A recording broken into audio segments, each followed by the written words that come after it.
Bonjour, aujourd'hui 23 octobre, bienvenue pour cette nouvelle édition de votre journal du vendredi sur TV Fil. Au sommaire, aujourd'hui, le club de football de Trappes qui se lance dans le soutien scolaire. Reportage auprès de l'Étoile sportive qui propose aux enfants de délaisser les crampons pour réviser leurs leçons. Nous parlerons aussi politique avec Philippe Chevrier, candidat sur la liste du Front National en Ile-de-France, derrière Vallerand de Saint-Just. Il est tête de liste dans les Yvelines. C'est l'invité de cette édition. Et puis, comme chaque fin de semaine, l'essentiel de l'actualité depuis lundi. Grève dans les médiathèques de Saint-Quentin en Yvelines, conflit également autour de la réorganisation des PMI dans le département. Et en fin d'émission, les enfants aussi auront la parole sur l'actualité. C'est une nouvelle séquence à découvrir dans le journal. Mais l'actualité du jour, tout d'abord, c'est au Vélodrome de Saint-Quentin en Yvelines où se tenait un job dating. 7 entreprises étaient présentes sur cet événement organisé par le groupe Option. Les candidats, au nombre de 40, étaient présélectionnés par les organisateurs en fonction de leurs compétences et des postes à pourvoir. C'est un événement job dating que nous faisons pour tous les clients du groupe Option, pour les aider sur leurs prestations de recrutement, sur tous les postes à pourvoir en CDI, sur toute l'Île-de-France. On n'est pas sur un forum emploi où les candidats arrivent avec des CV uniquement. Là, ils ont été vus en présélection téléphonique avant, ils ont eu un entretien, un contrôle de référence et puis vérification de tous les documents et papiers pour être sélectionnés au niveau des rendez-vous. J'avais quelques difficultés à recruter sur ces profils. Donc là, ce que ça représente, ça me fait un gain de temps. Le fait est que les profils que j'ai là aujourd'hui, je ne les ai pas trouvés de mon côté. Donc c'est qu'elle a utilisé d'autres voies de diffusion certainement. Et donc c'est ça qui est intéressant aujourd'hui.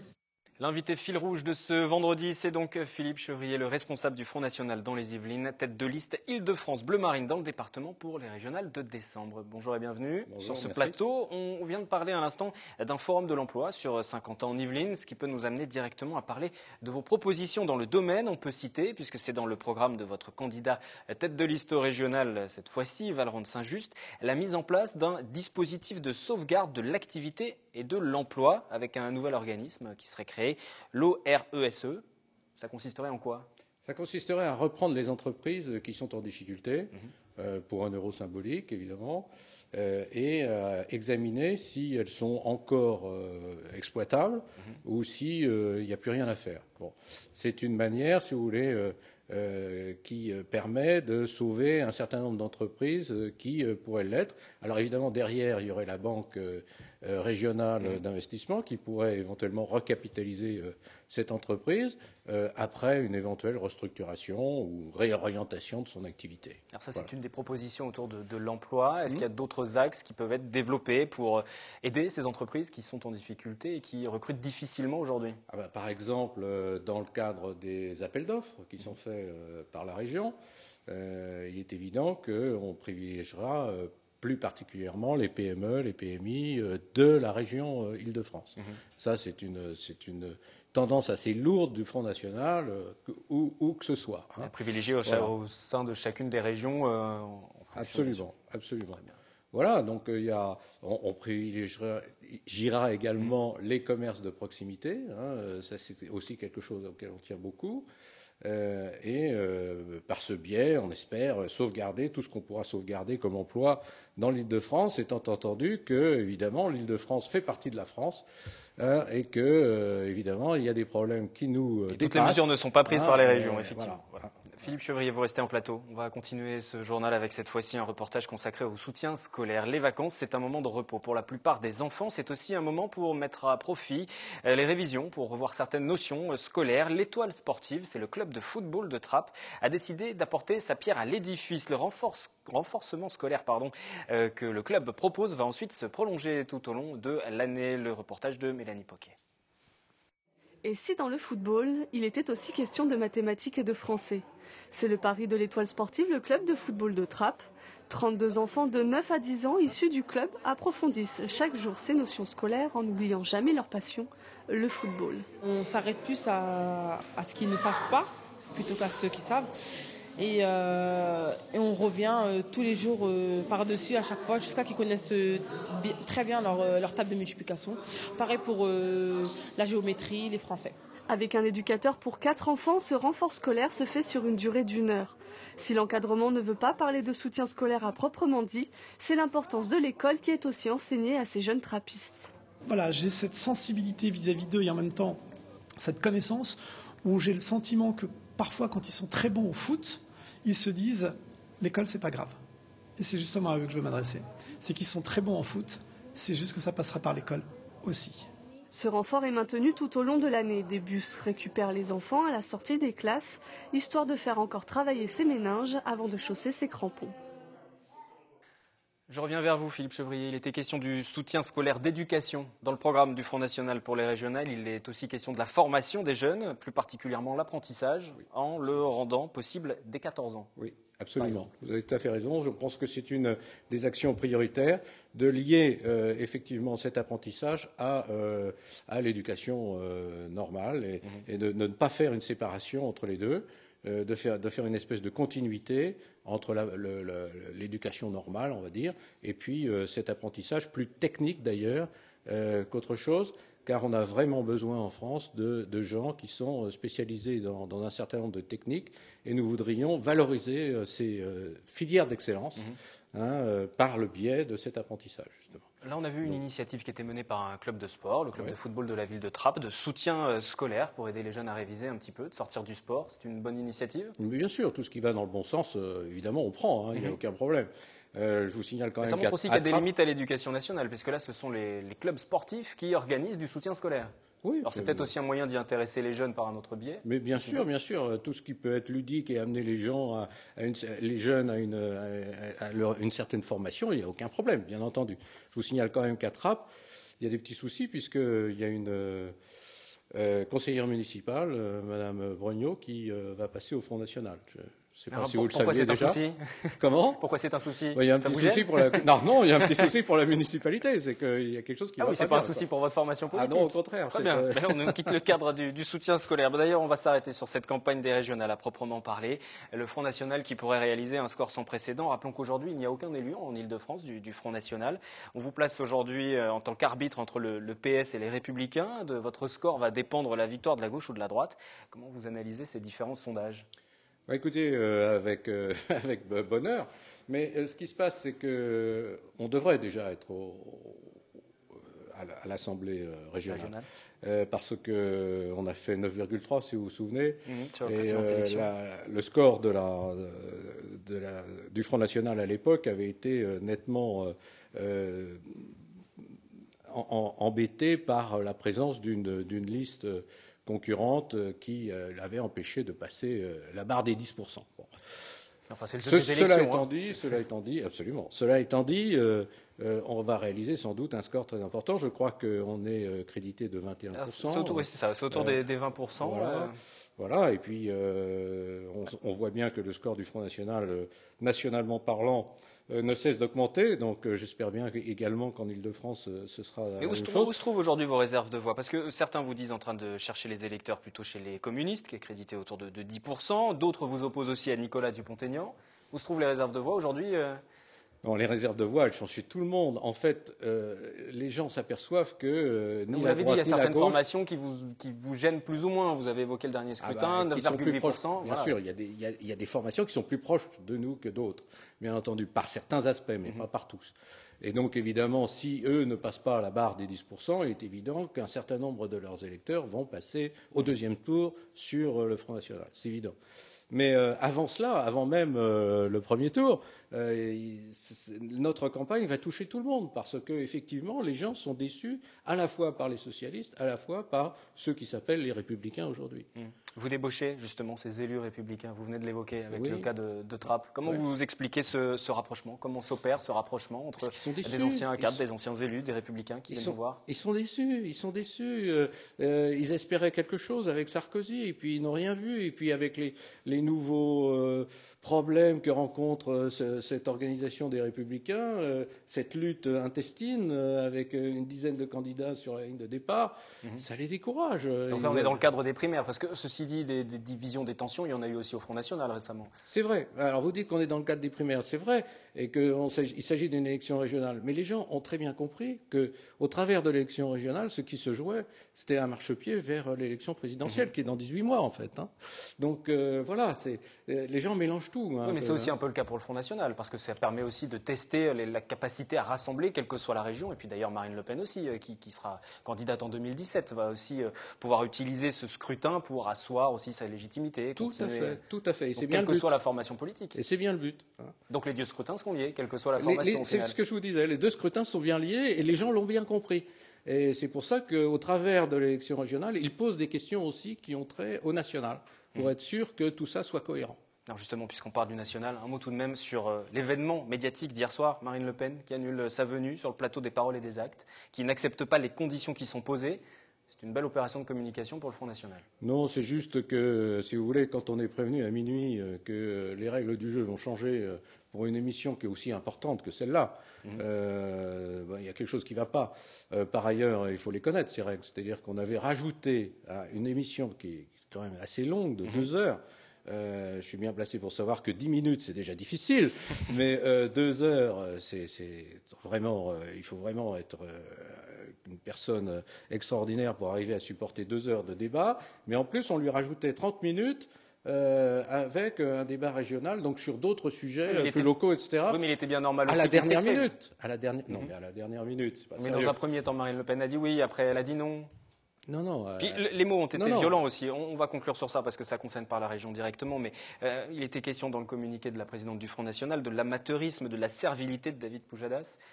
Le Front National qui attaque les médias, qui attaque une fois de plus. Non, mais c'est son sentiment, elle a le droit de l'exprimer, après tout. C'est son sentiment, mais c'est un communiqué officiel.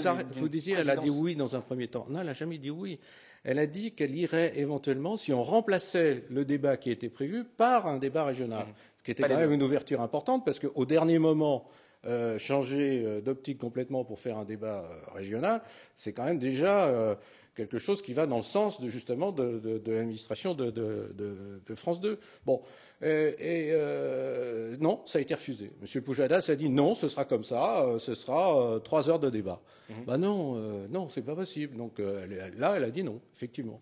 On en revient à la campagne. Mais elle n'a jamais dit oui. On en revient à la campagne en Ile-de-France. Sur la candidature de Valrand de Saint-Just, qui est le trésorier du Front National, j'ai relu plusieurs articles qui lui étaient consacrés récemment. Il était présenté comme l'inconnu du FN, comme ayant un déficit de notoriété.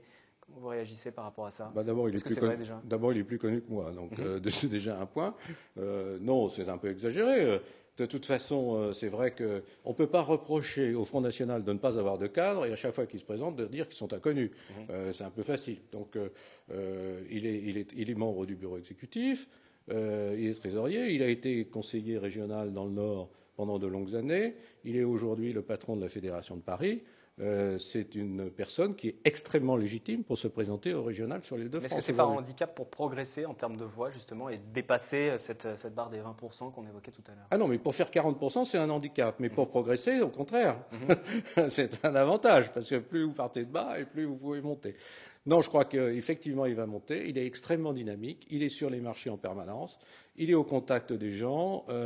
Il vient sur tous les plateaux à chaque fois quand il est invité. Et je pense qu'il viendra donc chez vous.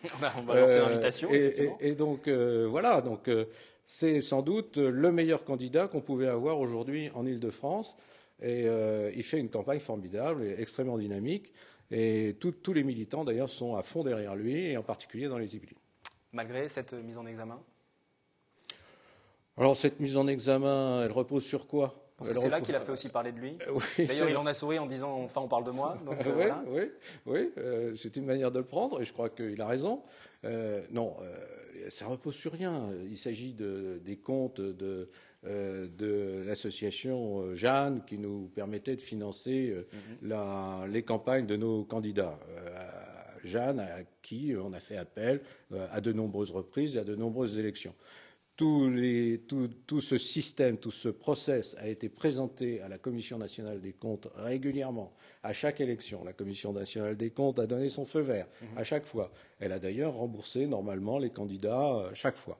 Bon, donc je ne vois pas ce qu'on peut reprocher à M. de Saint-Just. C'est vraiment un procès politique. Sans rentrer dans le fond du dossier, parce qu'il y a forcément une procédure qui est en cours, et donc on n'est pas là pour juger ou non, mais ce n'est pas un handicap. Vous bottez en touche, vous préférez ne pas en parler, ou vous abordez le problème si... Non, je l'aborde bien volontiers si vous voulez. Non, mais lorsqu'on vous pose la question, lorsqu'il va à la rencontre sur les marchés, par exemple, est-ce qu'on vous en parle? Est-ce que ça peut être un handicap? En vérité, pour vous dire vrai, on n'en parle pas. Les gens ne nous demandent rien là-dessus. Ils ne sont pas très au fait de ces affaires-là. Mais si nous en parlent, il n'y a absolument aucun problème. On parle du programme alors, parce que le temps passe, il nous reste quelques minutes et je voudrais qu'on en revienne au programme dans ces cas-là.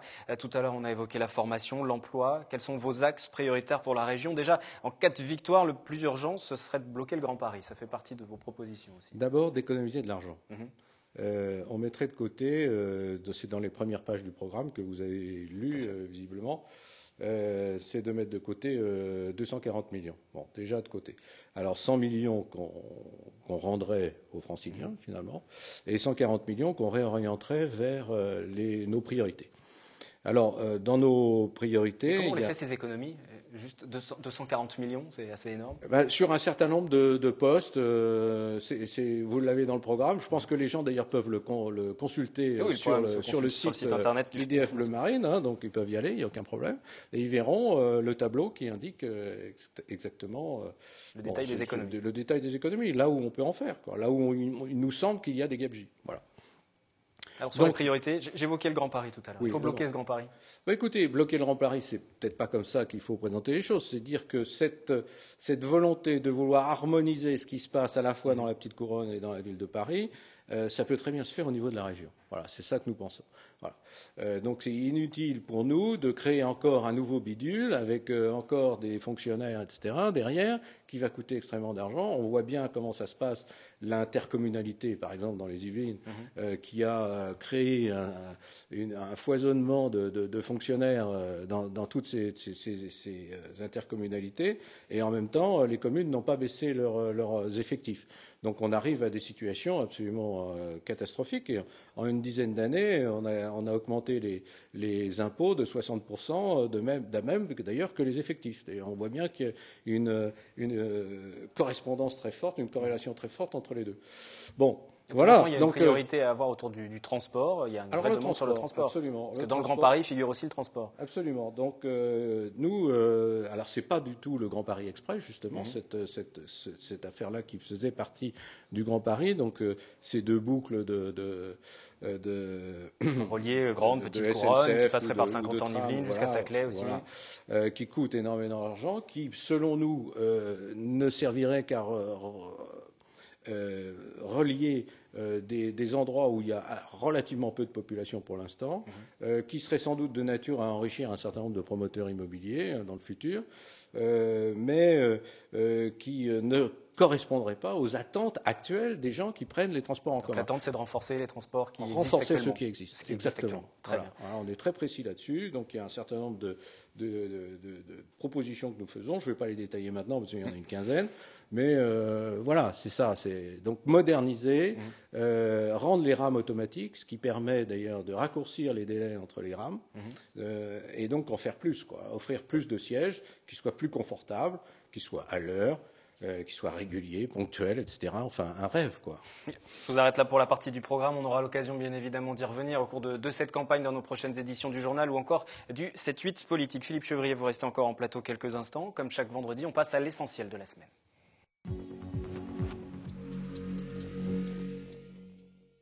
Voici donc le zapping de l'info, le résumé de la semaine, les principaux sujets développés dans notre journal chaque jour à 18h. Montage signé Xavier Jalin. Distribution de tracts, informations aux usagers. Cette scène s'est répétée toute la journée devant les 8 médiathèques saint-quentinoises. Devant celle de Manille-les-Hameaux, une trentaine de personnes s'étaient rassemblées. En ligne de mire, les problèmes d'effectifs du réseau des médiathèques. On est moins pour les ouvertures, on est moins pour le service public, on est moins pour les médiations. Qu'est-ce qu'on va faire? On va fermer. Nous sommes aujourd'hui en recrutement de 5 agents. par Médiatek, Aimé Césaire et Anatole France, ainsi que le responsable du bibliobus. Donc les choses sont en cours, je ne peux pas aller plus vite. Changer les comportements tout en s'amusant, c'est maintenant possible avec Virusoir. Le jeu interactif lancé par HF Prévention place les participants à l'intérieur d'un être humain. Fonctionnant sur le principe d'un laser game, les joueurs équipés de fusils d'assaut ont pour mission de détruire le virus du sida. Virusoir, c'est relativement simple. Les gens viennent, on va les miniaturiser, on va les injecter dans une personne qui est nouvellement donc séropositive et ils vont pouvoir essayer et tenter de tuer le virus du sida à coups de pistolet laser, et chaque tir de pistolet laser permet effectivement donc d'avoir des tirs de trithérapie.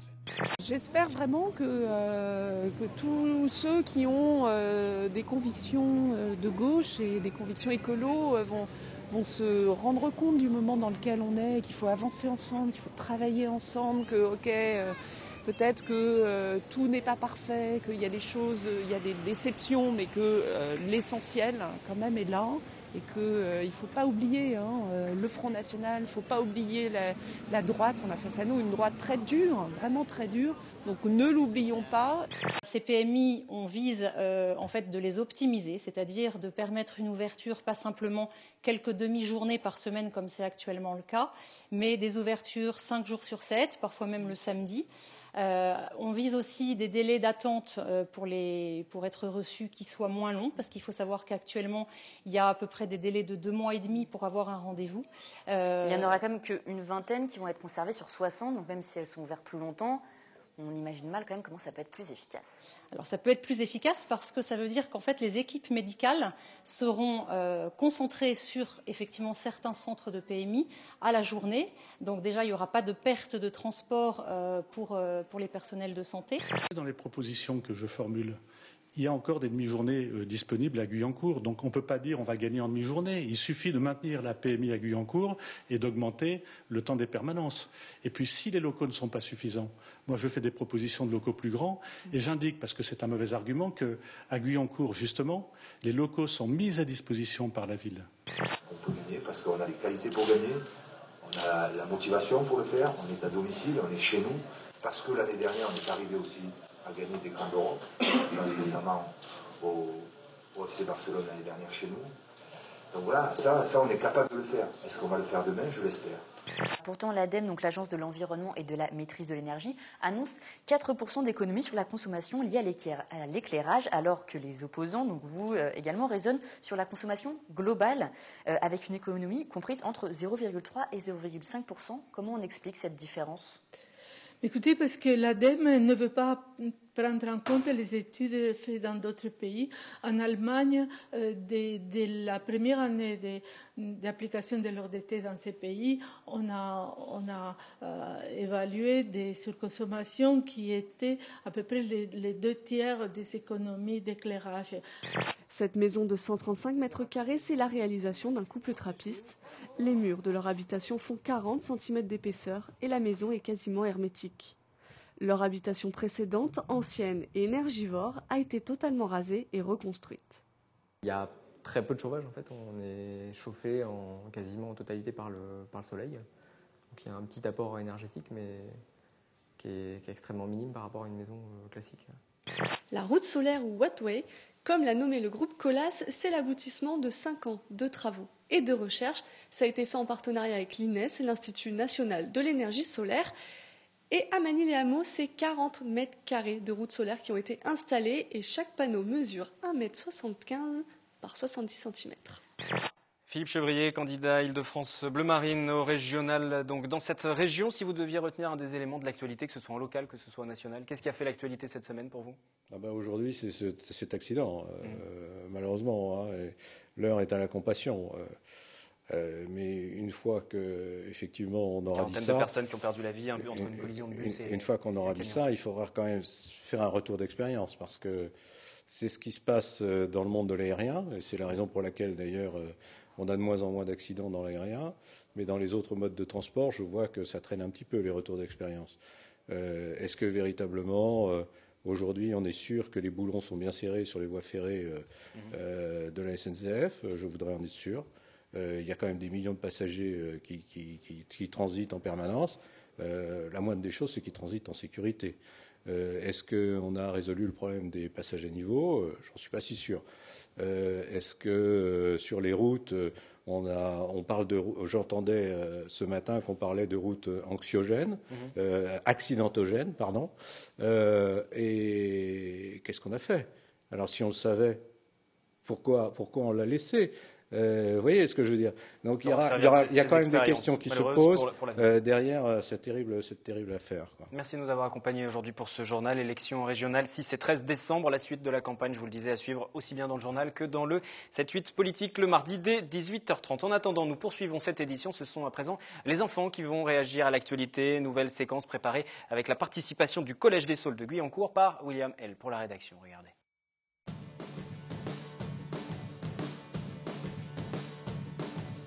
Bonjour, je m'appelle Juliette, je suis en 6e et aujourd'hui je vais vous parler des manifestations de Air France. Donc à la télé, j'ai vu 2 personnes qui se sont fait déchirer leurs chemises et qui sont passées à travers un portail pour éviter les salariés. Les directeurs ont voulu, à cause de je sais pas quoi, ils ont voulu enlever des postes, supprimer des postes, et que quand ils sont venus parler à leur directeur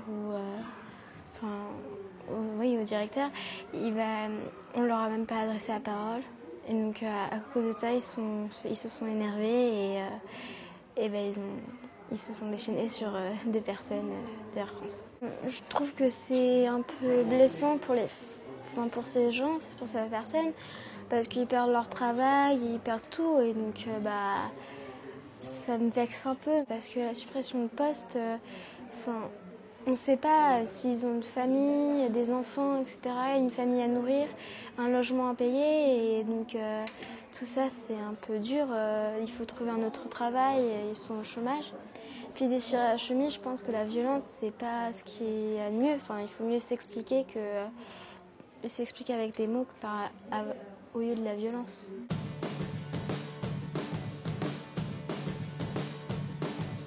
Je m'appelle Nora, je suis en 5e 1 et je vais parler du 7e continent qui est dans le continent atlantique, qui fait 6 fois le tour de la France, où on a découvert qu'il y avait plein de sacs en plastique et c'est pour ça qu'on l'appelle le 7e continent. Il y a plus de gens qui jettent et ça fait plus de pollution.